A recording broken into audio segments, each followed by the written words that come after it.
This episode addresses a common nighttime cough with thyme steam and a warm honey lemon sip for children over 1 year.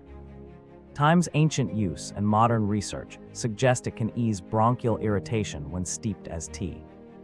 Practical tips include a brief pre-bed steam, a small honey lemon sip for kids over 1, and mindful adult portions. Pregnancy carefulness is noted with milder infusions and no essential oils, and viewers are advised to consult a clinician if fever or persistent cough appears. The video ends by stressing hydration, rest, and safe herbal use while inviting audience stories.